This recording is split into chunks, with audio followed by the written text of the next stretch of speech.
Welcome to Speak of the Devils, the premier podcast for Sun Devil football. I'm Brad Denny with 3TV. And I'm Joe Healy with DevilsDigest.com.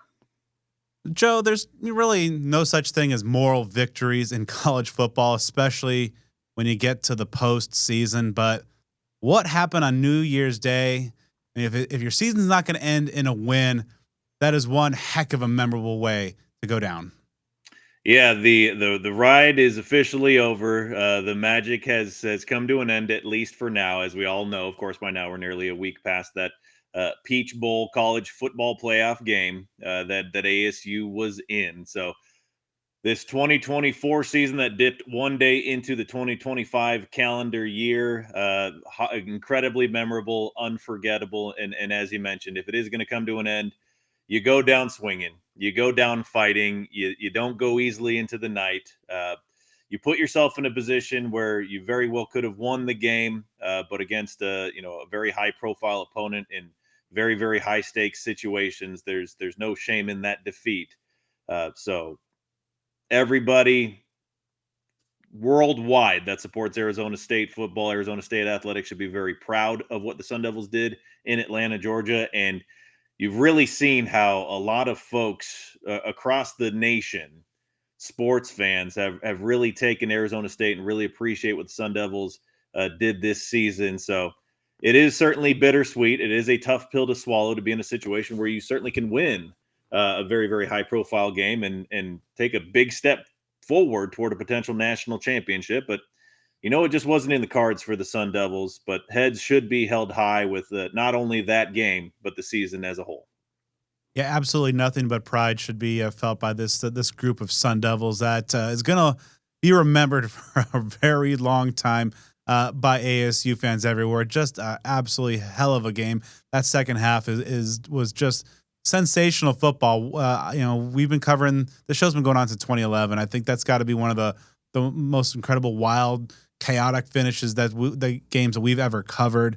And for ASU to have to be on the losing side of things, it is tough, no doubt for any ASU fan out there. But the way that they were able to make that comeback, announce their presence on the national stage, it's kind of the perfect summation of this season that we've covered, of this resilient, scrappy, never say die football team that really left their mark. And as we talked about, this is kind of the come up year. So hopefully some big things are ahead. And we're actually going to be talking to ASU athletic director Graham Rossini a little bit later on about how the department is going to try to make sure that this wasn't a fluke run, that the January football is going to become a regular thing for the Sun Devils. Because, man, I don't know if the sleeping giant is awake yet, but this 2024 season, Joe, I guess 2024/2025 season, maybe is nudging them a little bit.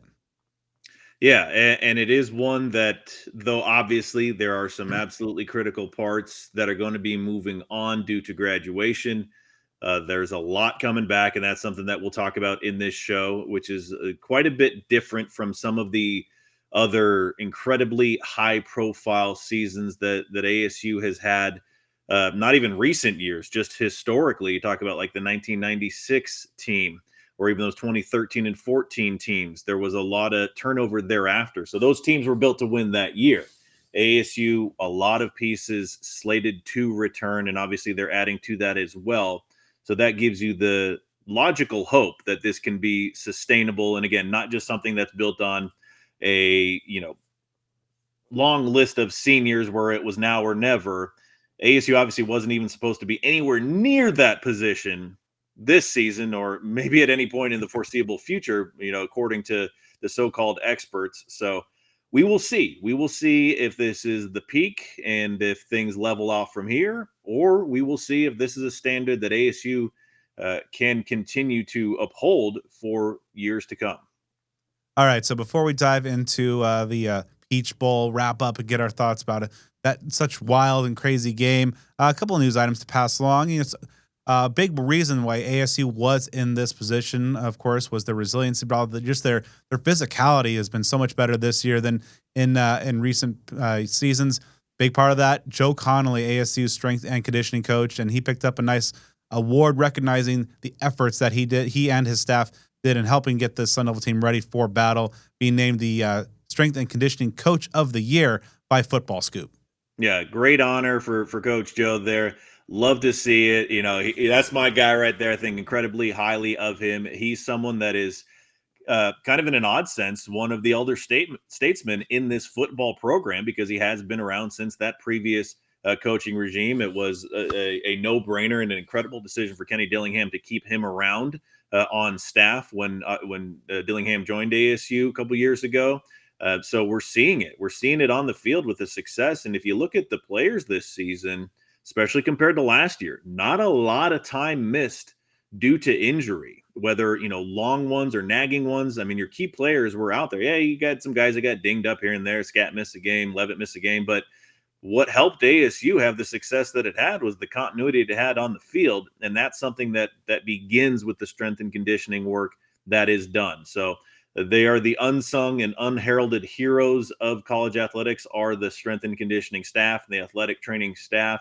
But they are the kind of folks that I think the world of and know how integral they are to the success of the teams that they work with. So it's for all the all conference and all America honors and talk about whether Cam Scadaboo should have been a Heisman finalist or an award recipient in other capacities. It's great to see a guy like Coach Joe get the credit that he deserves as well. So a well earned honor for Coach Joe Conley.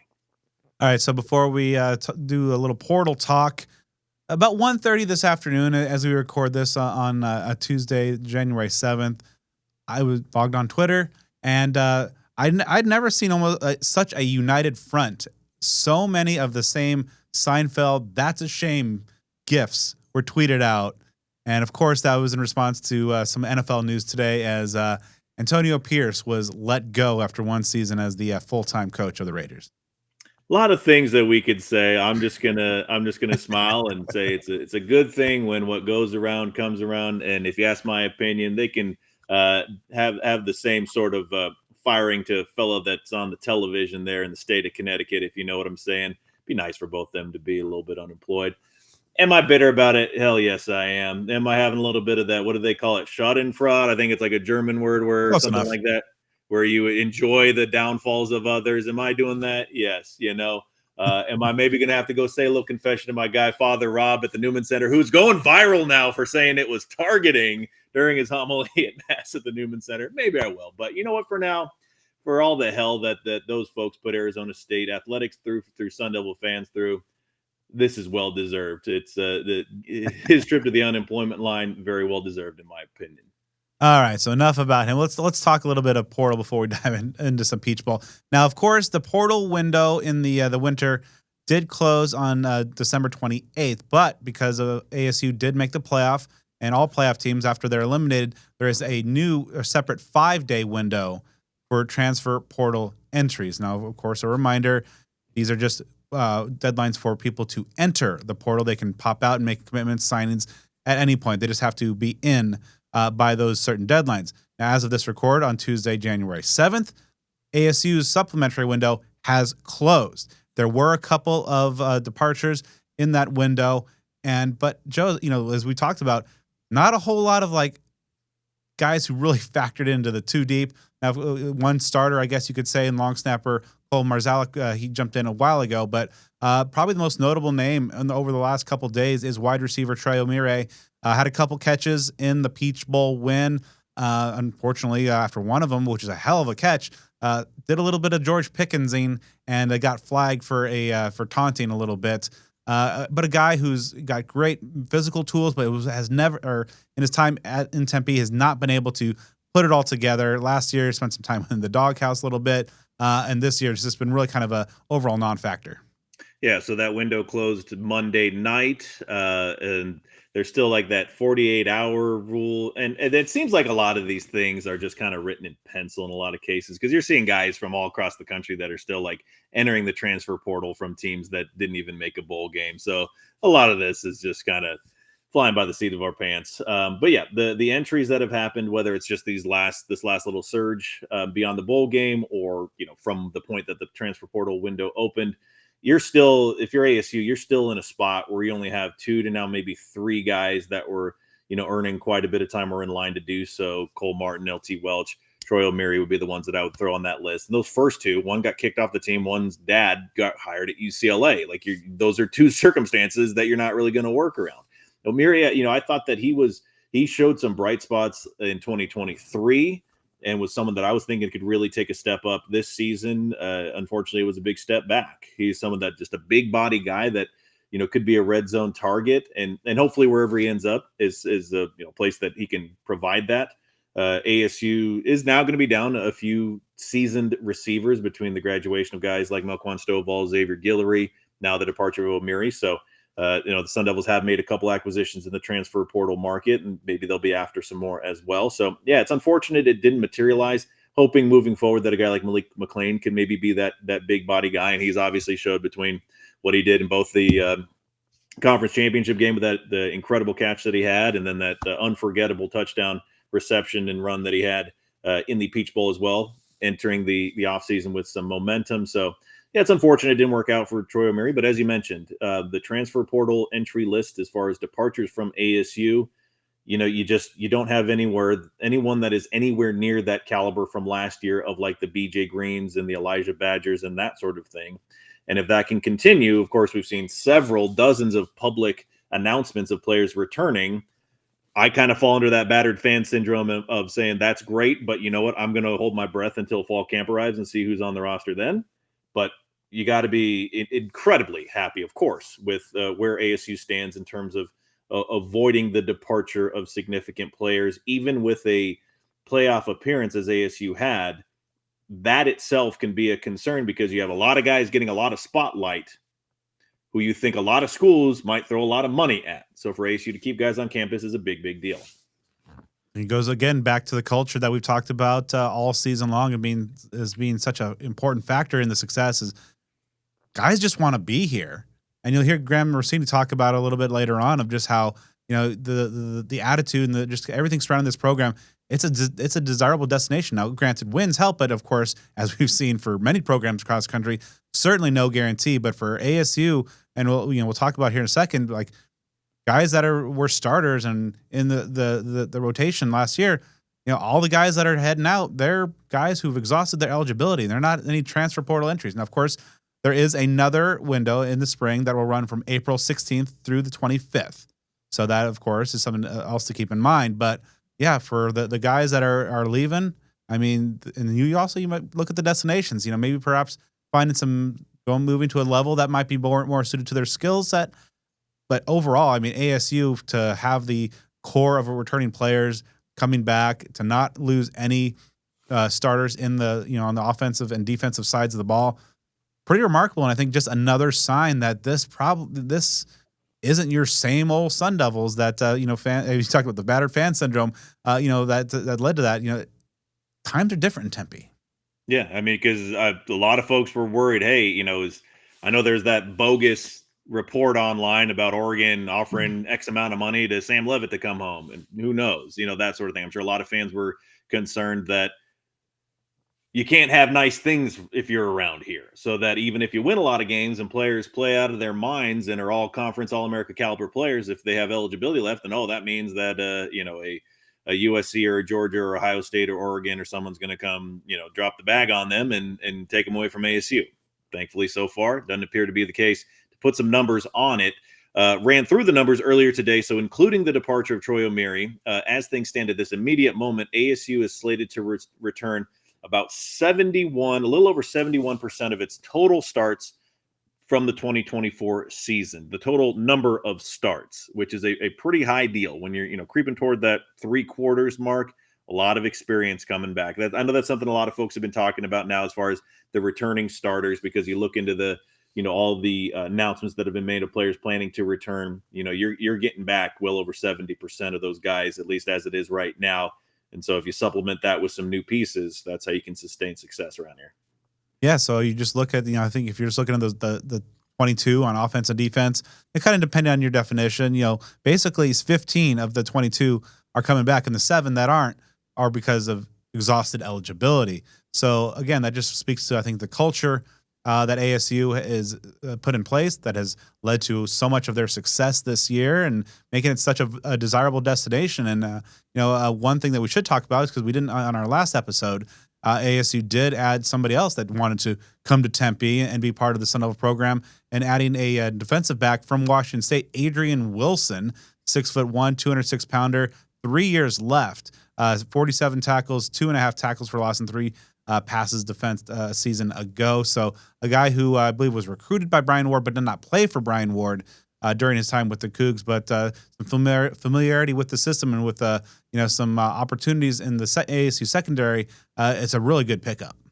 Yeah, great pickup for ASU. Max exodus from Washington State, which kind of stinks to see, but it's the nature of the beast these days. Some big dogs were coming after him. I believe the likes of like Miami, Georgia, if I'm not mistaken, were very interested in him. I believe he was a high school recruit as a cornerback. Also has the ability to play safety, which is music to the ears, I'm sure, of Brian Ward and Sun Devil fans when you're looking at replacing your starting nickelback in Shamari Simmons. Perhaps he fits into that role, or perhaps just another spot in the secondary as well. So ASU, again, slated to return Xavier Alford, Ghost Rouser, Montana Warren, to throw that into the mix as well. That's a big piece because you're really looking on, that's going to be a big set of shoes to fill with Shamari Simmons moving on. So Wilson is ASU's sixth transfer portal commitment and signing of this cycle. Now, unlike years past, I mean, this is going to be a much more discriminating class in terms of the quantity. I mean, they were pulling in high numbers of players over the first two classes. This one is probably going to be much smaller in size, probably about 10 to 12. But again, like this, ASU is now leveled up to the point where you're not just trying to get as many talented guys in the roster as possible, but you're now kind of polishing and the roster, staying off the rough edges and filling some immediate needs. As we talked about, like a Jesus Gomez, a kicker. So with such a large returning core in place, these are kind of the supplementary pieces that ASU hopes is going to take them to the next level. Yeah, and obviously, in addition to that, you've got guys that can be those next starters. Getting Kanye Udo at running back, as we talked about on a previous show, a big deal. Getting the wide receiver transfer from Fresno State, that's someone that can likely slide into the starting lineup. So ASU is already addressing some major needs. And as this portal entry period has come to a close, but of course, as folks know, that doesn't mean that everybody has committed to attend somewhere else if they're transferring. Those options are still out there. You'll have that spring portal opportunity as well. And I mean, that's a big one as well. I mean, that's where last year ASU got Shimon Mateer, and other players in recent years. Like that spring portal period is not just for, the scrubs who can't cut it in spring ball and they're about to get benched, so they look for greener pastures.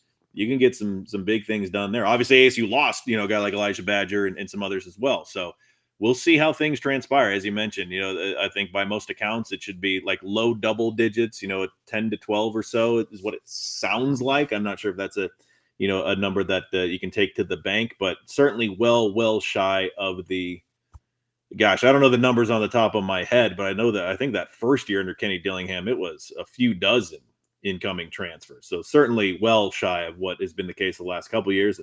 And that is a spoil that goes to the victors when you have a team that commits to returning, as ASU has had. All right, Joe, let's do it. Let's turn the page. Let's talk some Peach Bowl. An instant classic in every sense of the word, except maybe perhaps for the end result, but just an absolutely stellar football game. And we talked about just really put on, like, even though they did not win, I really thought ASU, as cliched it might sound, put on, really displayed the heart of a champion. I made I think some other people just really were kind of struck. That game had serious kind of Rocky One vibes in terms of just the plucky upstart that was shocking the world.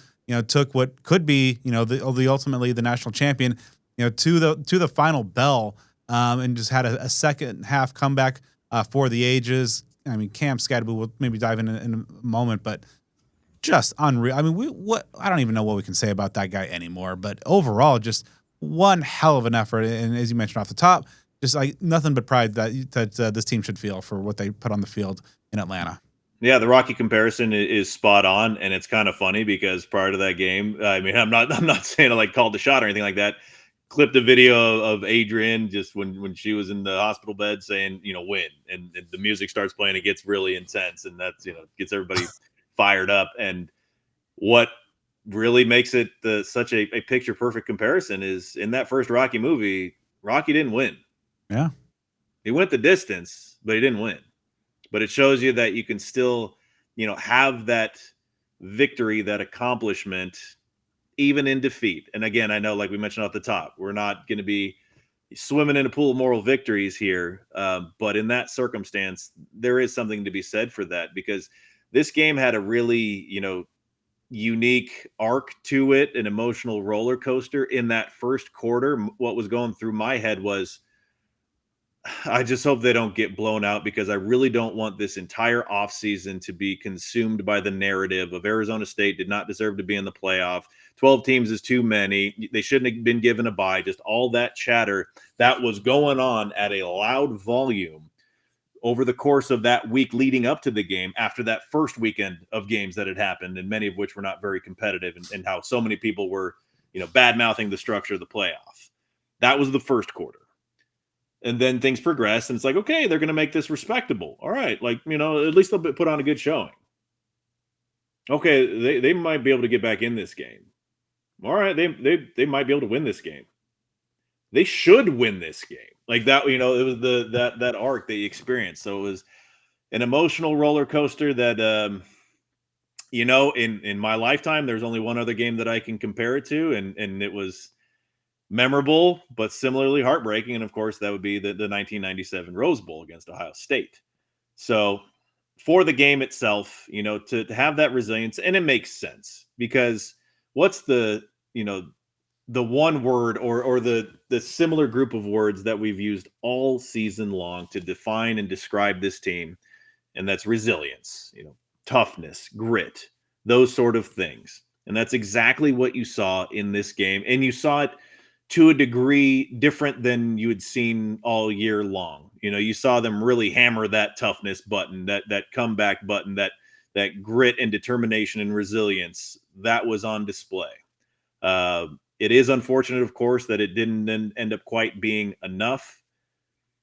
But that still, it really captivated not only the immediate fan base of ASU, but a nationwide audience. A game played in front of millions and millions of people, and you look after the game and you see the kind of people that have absolutely no ties to Arizona State that are making positive comments about ASU, about Cam Scadaboo. So that's something that hopefully that can resonate. Hopefully that can resonate with recruits. Hopefully, and I don't know if too many people have been talking about this part yet, but folks around our age, that 1996 season is really what made us Sun Devil fans at a very passionate level. I often think about, would I be doing the things that I do, including this podcast today, if not for that season? Would I have the same passion for Sun Devil athletics if ASU would have had maybe a good but not great year, when 8 or 9 games go to a good bowl game?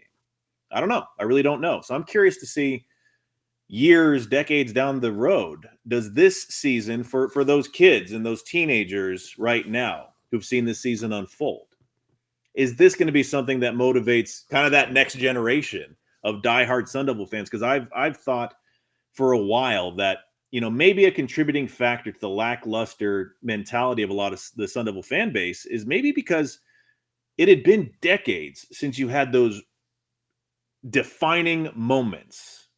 And I'm not talking about just a good win over the U of A or USC or Oregon or something like that. I'm talking about those defining moments on a national stage where, at least for a small bit of time, you are elite and you're competing against the elite, and you're in that conversation for a national championship. So I'm very curious to see, kind of what the residual effect in a positive sense is as the years progress.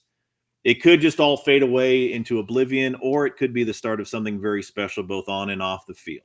So, for Arizona State fans, I know folks are heartbroken, and they will be, and that's a natural thing. I still can visualize the touchdown pass from Joe Germain to David Boston in the corner of the end zone on New Year's Day '97. So I get how this is going to sting for a while, but also it's that sting should be followed by a tremendous sense of pride and an incredible sense of hope that this is not the end of the road, but just the beginning. Yeah, that ripple effect I think is going to be very fascinating. Probably the more important thing to come out of this game. And you mentioned, I think that clip you posted was that's from Rocky 2, right? Where she in the hospital because like that's like so yeah he loses in one, but Uh-huh. then so like is so I was this thing is this season Rocky 1 2025 is that the Rocky 2 ending where they finally get to get that big New Year's Day win that has proved so elusive. So I with the Valley activated in the way that we've seen it with hundreds of people greeting a team that just lost a heartbreaking bowl game, greeting them back at the football facility. I mean, that's like shades of like the Barkley Suns, having all the reception they did, just falling short in the finals there. And this is, I mean, I'm a lifelong Valley resident, and I've not seen, or very few times have seen a team take over the town the way that this Sun Devil team had, and obviously having a folk hero in every sense of the word, like Cam Scadaboo leading the charge and just absolutely just being relentless and putting on a show for the nation at large. And you mentioned so many people, just whether they're not affiliated with ASU, but college football people, or even just people, just in the greater ecosystem. Like it's to see the reception that ASU was able to draw out of them, and the indelible mark that they're leaving on so many people, let alone the next generation of Sun Devils. It's pretty ridiculously good in terms of just how you got to feel in terms of okay, it sucks that ASU fell just short, but man, the foundation that's being laid and the momentum that this game and this season can have, it's got to be incredibly thrilling. Yeah, and it's such a unique season because different from that unforgettable 1996 season where in on September 21st you defeat the number one team and two-time defending national champion Nebraska, and you get firmly on the radar and you're a top 10 team through the duration of the season. As we've talked about, this didn't get very real for ASU until the last couple weeks of the regular season. I think a lot of Sun Devil fans were kind of enjoying the ride, but waiting for the levee to break. And then once they beat BYU, it's like, oh, okay, this can actually happen. So it was a relatively short period of time, maybe about a month and a half or so, that ASU fans could really look in the mirror and say, okay, this team is in a position to do something very special. That does not discredit or take away from anything. Just adds a uniqueness to it, different from other capacities like that Suns run in 1992-93, where they were I believe the best team in the NBA for the entire season. That's like a season long journey. The Diamondbacks run they had for the 2001 World Series that they won. That was a long run as well. So it's just unique how it came together because it is one of those deals where we were just talking about it being so surreal and enjoying the ride and saying, all right, ASU's bowl eligible. Oh, they're winning 7 games or 8 games. They're exceeding the expectations. I had my whole deal where I was counting the amount of wins that they had improved upon year over year. And it got to the point where it's like, we don't even have to have that conversation anymore. We're just blowing that so far out of the water. Like that's not even, a topic any longer. So yeah, unforgettable stuff. And it is, it's great that so many of the players are slated to return, so that can not just feel like it's lightning in a bottle. That even if a lot of players would depart, that's not to say that they can't sustain success, but you just don't know, what the case will be there. Case in point, I'd say like the 2014 to 2015 transition. When you brought back quite a few players, but you lost quite a few as well. So any way that you slice it, an incredibly special season. You talked about Cam Scadaboo. I mean, there's nothing more that can be said that hasn't been said. Just a magical human being. I've been thinking about it over the last couple of days, and I've been watching Sun Devil football for ballpark about 30 years now. For me, he's one of 3 players, and the other 2 are all-time program legends and icons that could take over a game. There have been a ton of highly talented players, but there are only a few in my estimation that just have that magic about them where they could take over a game. And that's Jake Plummer, Terrell Suggs, Cam Scadaboo. That's it. Again, a list of incredible players, but as far as ones that just have that extra gear they can shift into, where they can put the team on their back from what they do. I understand that like Terrell Suggs didn't go to a Rose Bowl or play for those high tier, bowl games, but just he dominated. He to me, he's the best pass rusher in the history of college football. He's going to be, surefire Hall of Famer on both the professional and collegiate sides here before very long. So it's a short list. It's a short list. And we'll see how history treats it. For me, I'm the type of person in all walks of life, as I always kind of maybe look a little bit more fondly on things from the past. Like those are legendary days of yore, and it's harder maybe to see the forest for the trees of what's right in front of you and understand how magical and unbelievable what you've seen is. But Cam Scadaboo is every bit of that, and that last performance that he had as a Sun Devil, that was the best one. That was the game. That was his game that he really punctuated his college football career, his Sun Devil career.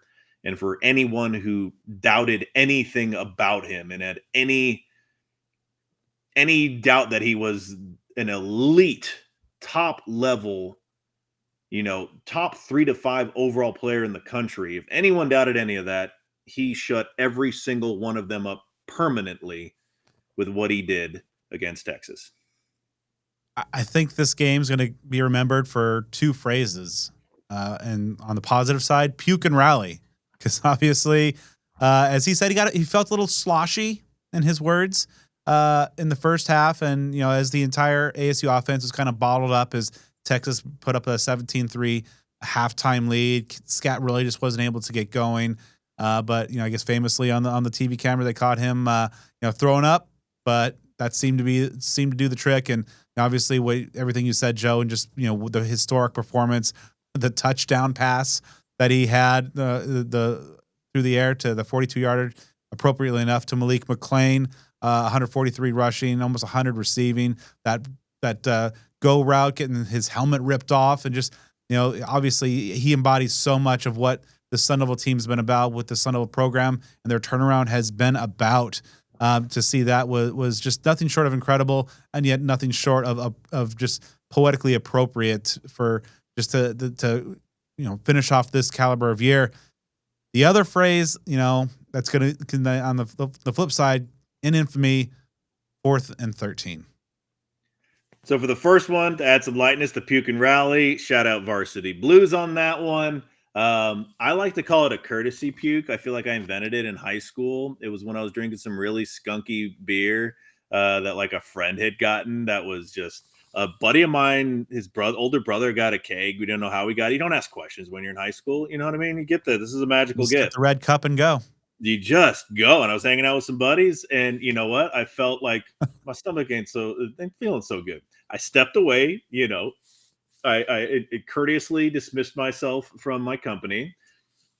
Did a little vomiting in some bush somewhere. Came back ready to go and had a great night. Sometimes you just need to clean your system out with a little courtesy puke. There are rules to it. You can't just like barf all over yourself. You got to be a gentleman, step away, Yeah. do it in a place that doesn't bother the guests, and return to your evening. That's a courtesy puke. Puke and rally, similar thing. He did that. Returned to the game, had an all timer.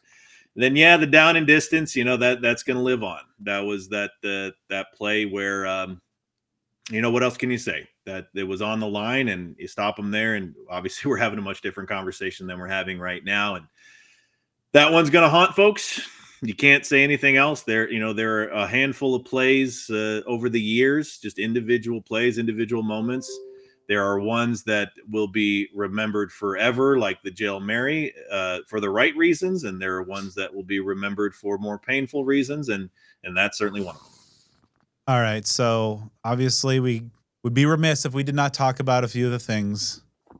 I mean, well, first off, 4th 13, that's a touchdown catch. I know there's a subset of conspiracy-minded tweets going out there saying the ball came. It looked to me the whole time it was he completed the process of the catch.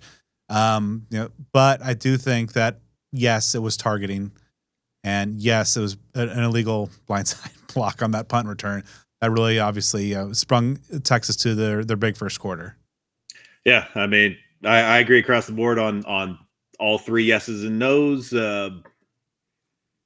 Is what it is, I suppose. A lot of discussion been going on about that, and will continue to go on about that.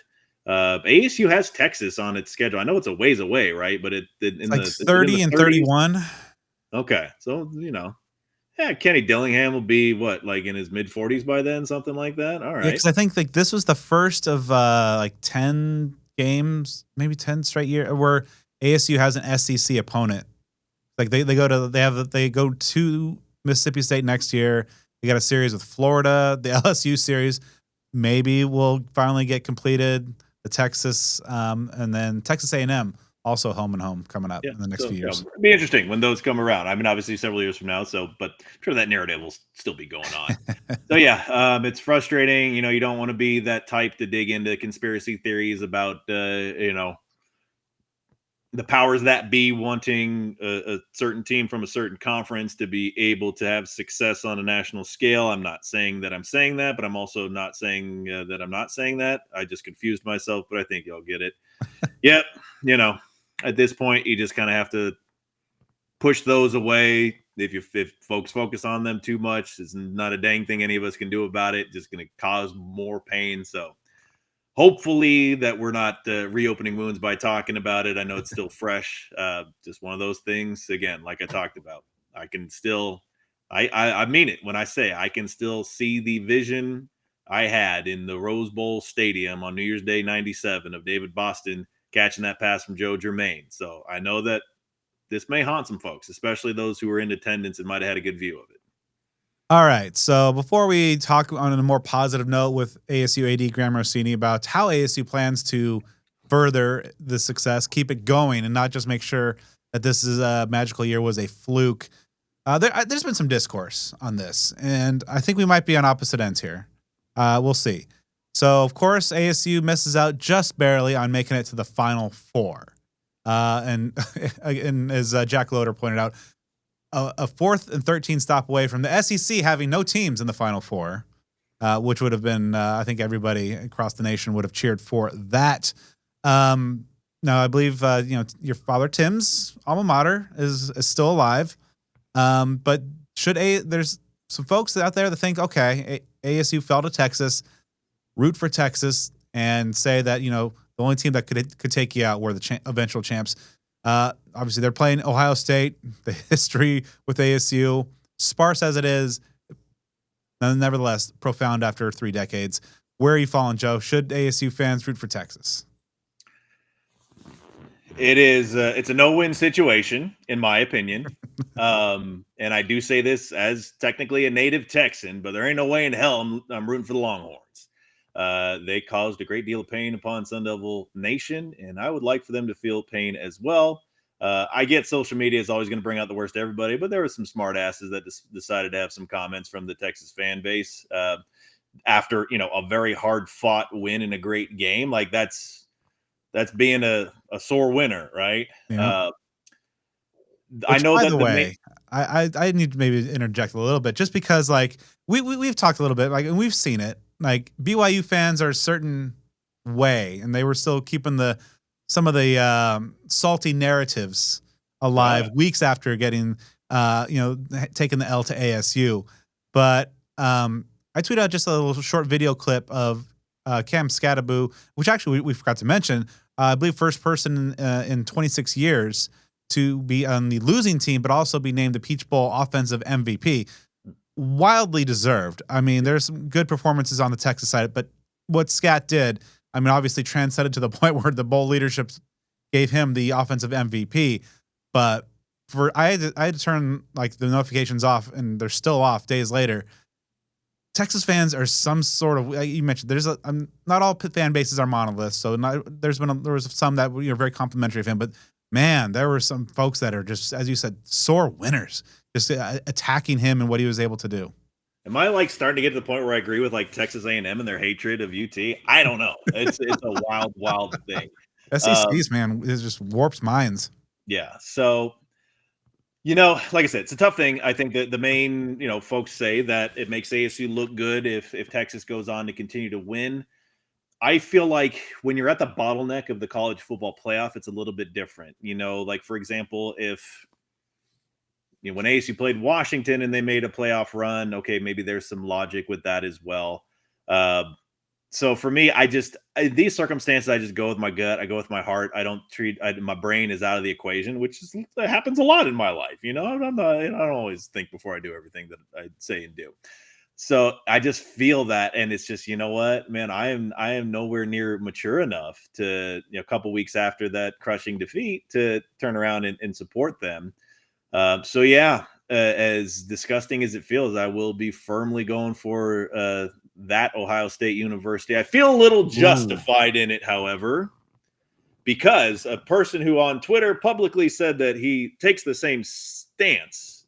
It's a good friend of ours who played in that Rose Bowl game. Our boy Kyle Murphy said he will be doing the same. So I feel a little justified in that. I'm not necessarily saying people that ASU fans shouldn't, or I'm not saying that it's wrong for ASU fans to do the opposite of what I'm doing. It's a tough deal. If it were just about any other team beside Ohio State, I think a lot of ASU fans would be a little bit more open to cheering against Texas, because I put that out on Twitter, and pretty much the main, argument against cheering for Ohio State was, of course, citing that Rose Bowl. So if you take that out of the equation, if it would have been, if Oregon would have won, I think a lot of folks would be cheering for Oregon. Put it that way. Ultimately, for me, I mean, I'm hoping Penn State all the way for the entire thing. That would actually make me kind of happy in a sense. It's both my parents' alma mater. So yeah, it's not a highly passionate thing. It's like, if we're doing a percent breakdown, it's maybe like a 55-45 as far as in favor of Ohio State. I may not even watch it. Like, it might just disgust me. We'll see, but. Yeah, I'm firmly going for Ohio State, but I don't feel good about it. I'll be honest about that. Yeah, I mean, I think so. Yeah, I'm like kind of the camp. Like, if my team isn't able to advance, whoever took them out, good luck to them. So, I mean, unless it's like the Steelers like get bounced by the Ravens or whatever, something like that. But I mean, the way Ohio State's playing right now, that it seems like their Death Star mode is activated now. Like, they might ether whoever they play the rest of the way, including the Longhorns. But we'll see. I mean, and obviously, hard to cheer for Notre Dame, and so go Penn State, I guess. I By mean, default, we're all, like, there's yeah. really no bad blood, at least directly with ASU. I don't think they've ever even, no, I think they played in a bowl. I think they played in a Fiesta Bowl in the 70s, if I'm not mistaken. Maybe. I'm really digging into my mind here, but yeah, every other one, it's a tough deal. I was kind of hoping for Oregon, quite frankly, to do something there. They're outside the pack, so back the Big Ten isn't really a thing in my life, or there isn't a thing I need to be concerned about doing. So, in any event, yeah, we'll see how it unfolds. I guess I am pushing for that Penn State Ohio State matchup with the Nittany Lions winner. I certainly don't want Ohio State winning a national championship. And if Texas were to go on again, I'm going Penn State all the way with my hopes. All right. So I think that's enough talking about the loss that was. Let's talk about the future that could be. And as ASU is putting some effort into making this the just 1 point in the ascension of Sun Devil football in the wake of the Giant. Here's a conversation with ASU Athletic Director Graham Rossini. All right, Graham. So now that you've had a few days, some time to digest, when you look at the entirety of this 2024 season, what did it all mean to you? Well, I think the 24 season just reinvigorated a fan base, and just sitting here about a week out from the game, very proud of what this team unlocked for our university. Incredibly proud of how they competed, how they represented us on an incredible stage. 17 million people watching the broadcast last week against Texas, and you start to think back on the moments that presented themselves, going back to Camp T, even going back to spring football last year, and as you start to reflect on the journey, I can't help but sit here with tremendous amount of pride, but also excitement for what comes next, and anxious to get into next football season as soon as we can. So when you look back on this specific group of 2024 Devils, obviously the success was tremendous and what they were able to do. And we'll dive into that in a little bit more. But what were some of the ingredients? Like, what do you think made this team so special?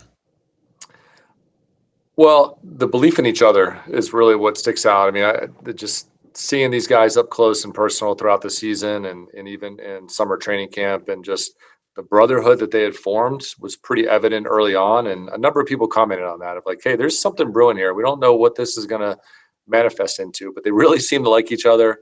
They really seem excited to be here at ASU. They really seem bought into their coaching staff, and I really think that's a key ingredient for successful teams. Is you got to enjoy the people that you're around on a daily basis, from a teammate standpoint, from a coaching staff and extended football staff standpoint. They spent a lot of time together in this environment, and in a long season, even more time together. And so, if you don't enjoy the people that you're around with every day, I think that's probably not a great telltale. This team was very connected out the gate. They were also well coached. They were also very well supported, and it was incredible to look back and think of how the fans added so much energy and excitement to what this team did, and how that August 31st game against Wyoming and just the energy in Mountain America Stadium that helped really catapult us into the season. And then week by week, it kept growing. And as the fans were giving energy, the team was playing better, more people showed up to games, and it kind of had that snowball effect as we got deeper and deeper into the season. And while you weren't in the AD role when Kenny was hired on, obviously just gave him a 5-year extension, amongst other things that we'll dive into to help further the strength of this program. Obviously the wins this year are great, and a Big 12 title and the trophy is awesome. But what other aspects have you seen, from him to make that commitment to him and his coaching staff? Well, I think back on his introductory press conference back in November of 22, and just as a fan, I was excited. I was excited about his message. I was excited about his call to action of all Sun Devils coming together in the belief of something special. That something special meaning ASU, and then 2 years later, it's starting to present itself. And I do believe I'm an eternal optimist by nature, but I do believe that this is the beginning of a very special and important run for ASU. And all the key ingredients are there. We've got alignment throughout the university. We've got a head coach who wants this to be where his best years coaching are served, his alma mater. He's from the Valley. He has incredible connections, but more importantly, he's just a really incredible leader. And watching him go to work every day, the staff that he surrounded himself with, he doesn't want to be the smartest person in the world in the room. He wants to be connected with people who add value to the program, that will challenge him to be better as a leader, but also to look at the game from different viewpoints. And then a fan base that's been waiting for this to all kind of culminate of a Sun Devil leading Sun Devil football, and nobody more passionate than Coach Dillingham. And so we're in good hands. Right coach at the right university at the right time. I'm a big believer in that, and can't wait to be a teammate of his for a long time to come. You spoke of the alignment throughout the university, and of course, just several months ago, Dr. Crow made the announcement of kind of the restructuring and how to further add resources to the athletic department. And some fans were skeptical at the time, but fast forward to today, a couple of Big 12 titles and some big time sports, already in the belt, and some good starts, some other winter sports as well. What do you feel like that alignment has done now that it's had like several months in practice? And what's a reaction you've seen from Dr. Crow? From the university leadership perspective.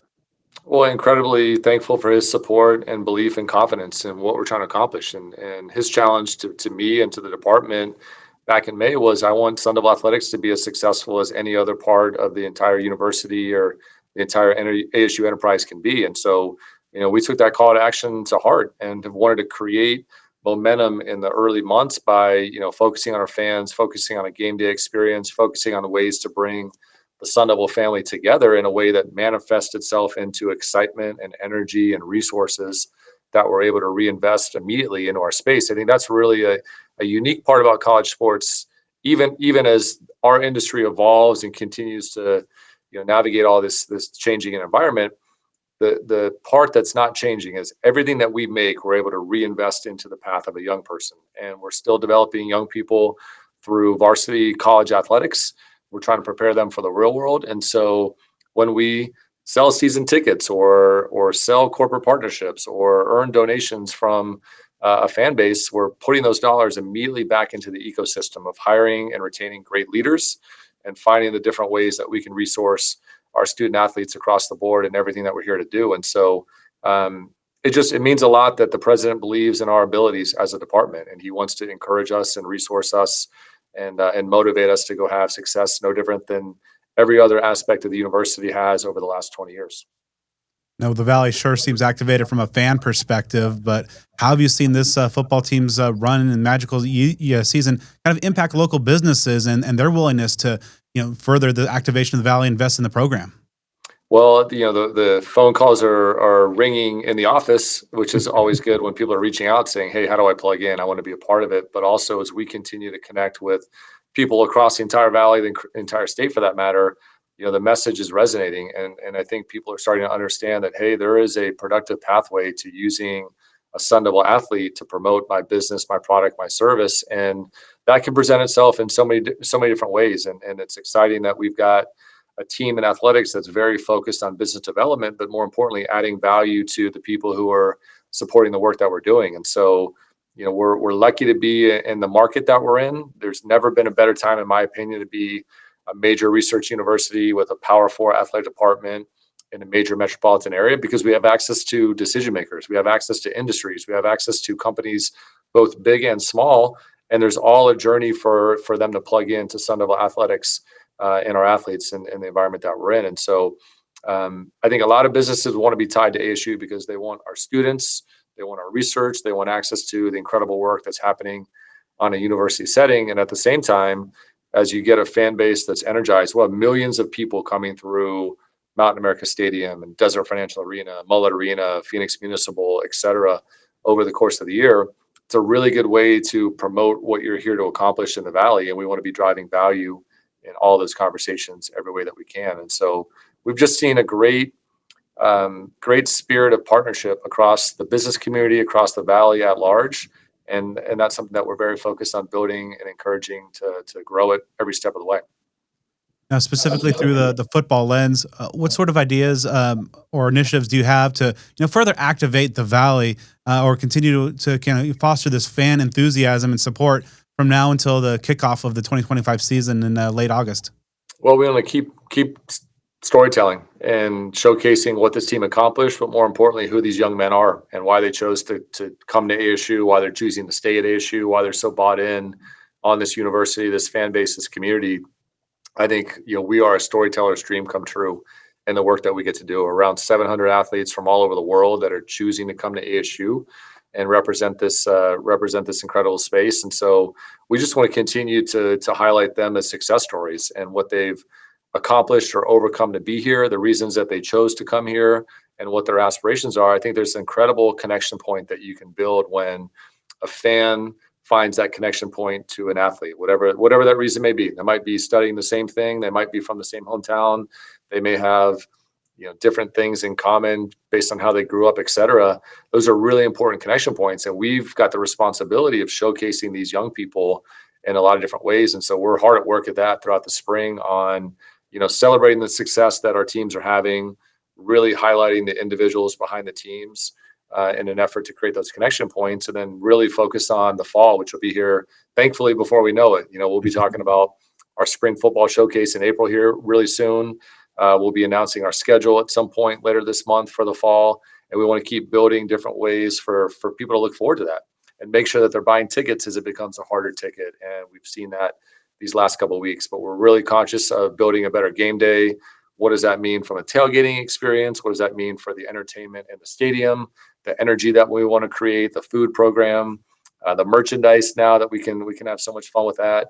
We're really hyper focused on building an incredible game day for our fan base because we want to keep nurturing that energy that the team is feeding off of. And again, like we've talked about, that flywheel that happens when there's energy in the stadium, the team responds and competes hard. That's an entertaining style of football. People want to be here to see more of it, and we just keep snowballing this entire support behind what we're doing. That game day atmosphere, as you mentioned, there's some changes, in terms of the concessions, parking, tailgating time, of course. Now that the season is in the books, and you look back at them, how do you feel those are received, and maybe some plans to kind of further enhance the game day experience for Sun Devil fans? Yeah, I really appreciate the feedback that allowed us to make a lot of decisions. And I think back to the first game of the year again, where that has historically been a Thursday night game going into Labor Day weekend and the start of the semester. And a lot of our season ticket holders had been sharing with us of like, hey, we want this on a weekend. We think a Saturday is easier to navigate traffic and a busy campus. It's a holiday weekend. We're looking for something in Phoenix to do because we're not traveling, and we're large enough as a city that we were going to have 55,000 people that are in town and interested in college football. And so that was a really meaningful change that worked well. And so we're excited to kind of shift that game back into a weekend cadence. But all of our decisions that we make are going to be driven by fan feedback or what builds that better game day experience. And so, we're winding down, the season. So we're reviewing the feedback that we got from our season ticket holder surveys. We're reviewing the conversations that our ticket reps have with fans as they reach out. We're very active on social media, collecting feedback in all the different ways that we can. And all that starts to inform the decisions, the enhancements, the improvements that we'll be making going into next fall. And so I'm excited to kind of get a layer further into that planning. So at some point around the spring game, or later in later in the spring semester, we'll make some announcements going into the fall that signal that we want to keep improving and we want to keep elevating how we do game day here at ASU, and hard at work on all those things. Now the transfer portal window for the winter has come and gone, and as it stands right now, pretty much everybody that can come back is looking to come back in terms of a returning starter for this football team. So many players putting out the enthusiastic "I'm back" post and everything like that. As a leader of the athletic department, what does it say to you about the program culture to see basically everybody coming back and doing so enthusiastically? It means they love their university. It means they believe in their coaches, that they're bought into one another, and that they know that they're capable of doing some more special things here. And so it just validates everything that we've been trying to build. That these young men who have had success now at the very highest level of college football see what's possible at ASU. And we've talked about it a lot over the last month since we won the Big 12. That going to the CFP has been a dream for so long, and now this team has showed that can become a reality at ASU. And this team wanting to come back and run it back and join back as Sun Devils just reaffirms that they do believe in their coaches. They do believe in this environment. They are bought into this fan base, and that's the perfect validation that a special group of young men who are also very talented at their sport see the value in this environment, and they know they're getting better, and they know they're being challenged, and they know they're being nurtured, and they know they're being supported, and they want to be a part of growing this even further. Not to necessarily reopen some wounds, but obviously in the Peach Bowl there was some interesting calls that were made. Brett Yormark, the Big 12 commissioner, of course, had sounded off on some of these topics, and I'm sure our viewers and listeners would like to know, from a leadership standpoint, whether university or conference level, what sort of mechanisms can be done or utilized, maybe not to change something that's already happened, but maybe perhaps to improve the performance of the sport and the officiating and to avoid certain things in the future. Yeah, I mean, we've had a lot of conversations with the commissioner, the night of the game, throughout the next day afterwards, as certain calls were very much the topic of conversation, and we can't go back and change it. They are what they are, and whether or not they influence the game, who really knows? I think there's a lot that goes into those moments, but we've been very focused on how do we use this to help the sport improve. And one of the ways that we can do that is to make sure that everybody understands A, what is targeting, B, that all the officials are viewing the play the same way, and that there's kind of a consistent standpoint on what the play is, so it gets accounted for in game plans. It's coached properly, that the coaches and players alike are very tuned in on it. There's consistency and how it's called, when it's reviewed, and all those things get taken into account.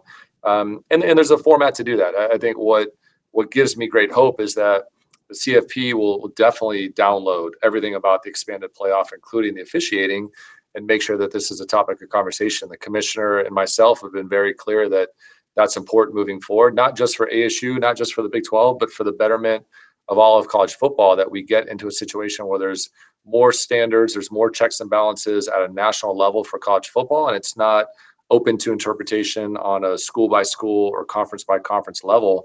And so we're hard at work at doing that. And it's happened. It's in the past. We're very much focused on how do we use these moments to help the sport continue to grow and improve. Because you look at what the playoff has done, it's been, all things considered, a massive success and incredible for the sport of college football, that now 12 schools and all these fan bases and all these different parts of the country are having a chance to be a part of a national championship run and get into that playoff conversation and play more meaningful games in November. That's only good for college football as we continue to grow the industry and everything about it. And so, much like we make decisions based on feedback, the conference is the same way, the CFP is the same way, and we'll make sure that we're using our experience in the Peach Bowl, good and bad, for ways to improve college football moving forward. Now, talking about moving forward, what do you feel are going to be some of the most impactful changes, in light of the House settlement and obviously this upcoming year and the years ahead, and for college football, can be looking a little bit different in terms of how teams and programs are structured. What do you feel are some going to be the most impactful changes coming up for Sun Devil football? Yeah, we're all eager to really understand how the settlement plays out in April, and we're progressing quickly to that. About 3 months from today, actually, and we'll be very close to the conversations. We've got a number of meetings at the Big 12 level leading up to that. So we're tracking on the news, and we're making decisions that reflect the environment that we're going to be in. We're prepared to be relevant in all the ways that you need to be moving forward in terms of how we add scholarships, how we manage the rev share, the roster caps, all the new rules that'll change in July. We're tracking on all that. We're prepared to be relevant in a way that's right for ASU. I think what's really important is that we find answers that reflect how this university operates and the opportunities that are unique to us in, again, an incredible market like the Phoenix Valley and the metropolitan area, a place that's dynamic like ASU, where we've got scale, we've got access, we have impact in so many different ways. And so, yeah, it'll be a very busy spring as we navigate just this new normal. And the tried and true playbook in college sports is long gone. We're very much in a design build type of phase as an industry. We're no different here at ASU, kind of as we navigate our own transitions in the past couple of years. So, nobody's crystal ball has been perfect. So I'll kind of reserve comment on maybe any specific changes, but we'll know a lot more as we get deeper in the spring on what this looks like beginning on July 1, and we'll be agile, prepared, and resourced to take it as it comes. And of course, you mentioned that new normal. Nobody really knows exactly what's ahead, and even just the things that could be happening. With so many things shifting in the years ahead, how do you and Sun Devil Athletics kind of stay as ahead of the curve as possible to the ever changing landscape of collegiate athletics? Well, I think it goes back to, again, we got to make decisions that are in the best interest of ASU and our athletes and our coaches and our sports. And, we're proud to be a member of the Big 12, and we're lucky to be in a conference that's very forward thinking. And so we're always, I feel like, very current on emerging opportunities at a national level, at a conference level. And we're taking that same approach within the walls of ASU and Sun Devil Athletics. So, we're very conscious of growing our fan base and getting kids and families plugged in and being a destination, certainly for fall Saturdays in football. Coach talked a lot about that, I think, during the BYU game, of just, it's a hard ticket. It's incredible energy.